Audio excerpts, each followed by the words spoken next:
Te darás cuenta de lo que hoy parece un sacrificio, mañana va a terminar siendo el mayor logro de tu vida. Somos de la Universidad Nacional de Chimborazo, carrera Educación Básica. Integrantes Michelle Constante y Jennifer Chango. Nosotros les vamos a hablar sobre la colonia. La Real Audiencia de Quito. Primero debemos de entender que la colonia se dividió en dos virreinatos. El virreinato de Nueva España en 1535 a 1821, el virreinato de Perú de 1542 a 1826. En 1560, los quiteños piden al rey de España la creación de una audiencia en la gobernación de Quito. Fue creada con el fin de organizar las administraciones de los territorios americanos. La Real Audiencia de Quito nace en 1563. Fue el más alto tributo de la corona española, en la provincia de Quito. Formaba parte del virreinato de Nueva Granada. Desde 1563, el territorio actual de Ecuador y parte del territorio colombiano y peruano forman parte de la Real Audiencia de Quito. El presidente de la Real Audiencia era nombrado por el rey como su máximo representante en el territorio. Se encargaba de cobrar los tributos, impartir justicia y organizar las fuerzas de trabajo para las obras públicas y privadas. Tributo: cantidad de dinero o de bienes que el vasallo debía entregar a su señor como reconocimiento de obediencia y sometimiento. Se dieron diferentes mestizajes como afros más indígenas zambos, indígenas más blancos mestizos y afro más blancos mulatos. En esto también podemos hablar que los criollos fueron los hijos de los españoles nacidos en América, pero ellos no podían ejercer los mismos cargos que los españoles. Se organizaban según su clase social. En primer lugar tenemos a los realistas, que son los españoles. En segundo, los criollos, que son los hijos de los españoles nacidos en América. En tercer lugar tenemos los nativos, que son los indígenas, y los esclavos, que son los afro. La encomienda consistía en la entrega de un grupo de indígenas a un español para que sean evangelizados y obligados a trabajar para el encomendero.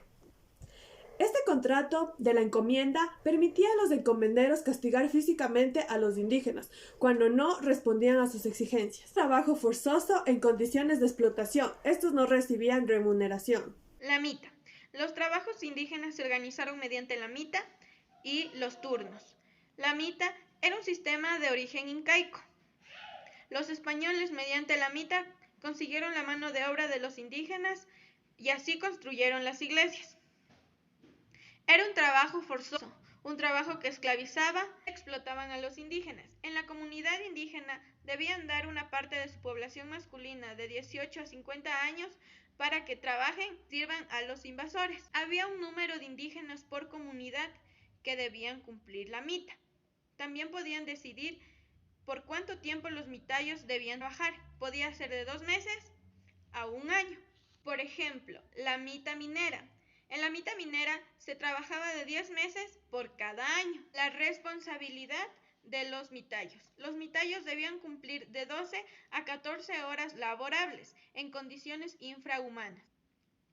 Podían trabajar en el sistema doméstico, en la agricultura, en el pastoreo de ovejas, en las minas, en los obrajes y en los tejidos. También en los servicios públicos, como cargador de agua y cuidador de caminos.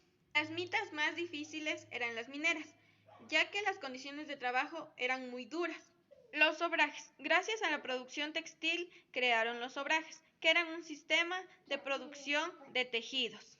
La mano de obra para estos trabajos se asignaban por la corona, por medio de los caciques o de la mita. También existían trabajadores voluntarios, que abandonaban su comunidad y buscaban trabajo.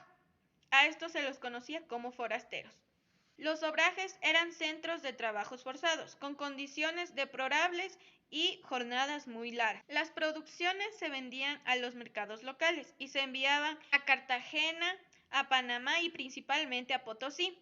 Con este propósito crearon una gran cantidad de ovejas. La riqueza quedaba en manos de los grandes productores y comerciantes de textiles. La disolución definitiva de la Real Audiencia de Quito se dio el 24 de mayo de 1822, con la Batalla del Pichincha, encuentro entre dos guerras hispanoamericanas. Se enfrentó el ejército del mariscal venezolano Antonio José del Sucre y venció al ejército del comandante Melchor Almerich. La derrota del ejército español condujo a la libertad de Quito y aseguró la independencia de las provincias que en ese entonces conformaban a la Real Audiencia de Quito.